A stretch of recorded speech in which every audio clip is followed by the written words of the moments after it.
នេះគឺរបៀបធ្វើពោតលីងឬក៏ហៅថាពោតផ្ទុះណារបៀបកូនស្រីខ្ញុំដែលជាអ្នកធ្វើ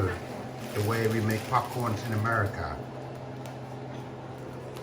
នេះកូនស្រីធ្វើពោតផ្ទុះបាទមុនដំបូងយើងត្រូវបើកភ្លើងបើកចង្ក្រានយើងឲ្យក្តៅសិនបន្ទាប់មកពេលណាឆ្នាំងក្តៅឬក៏ចង្ក្រានក្តៅហើយយើងដាក់ខ្លាញ់បន្តិចនេះឃើញខ្លាញ់ហ្នឹងហើយកូនស្រីក៏ដាក់ពោតនៅក្នុងខ្លាញ់នៅក្នុងឆ្នាំងខ្លាញ់នៅពេលមួយសន្ទុះក្រោយមកពោតនឹងវាផ្ទុះចា៎ Now she put more corns and we put a little bit of butters. What is that kind? What kind of butter is that, honey? It's called butter. This is called spread.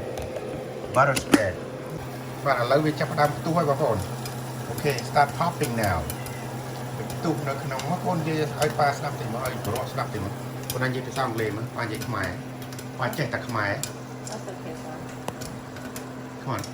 tell me what it is does it start popping now yeah កូនស្រីសាគាត់ថាឥឡូវពោតនឹងចាប់ផ្ដើមផ្ទុះហើយ see look at that the corn start popping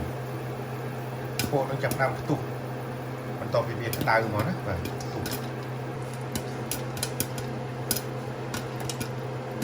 បាទឥឡូវកូនថាវាផ្ទុះពេញទំហឹងហើយបាទឃើញទេបងប្អូនឃើញឥឡូវផ្ទុះគាត់ចាក់ចូលក្នុងកញ្ច្រែងគាត់បាទនេះហើយគេហៅថារបៀបធ្វើពោតផ្ទុះនៅសហរដ្ឋអាមេរិកតែចំអិនដោយកូនស្រីអរគុណដែលបានមើលវីដេអូ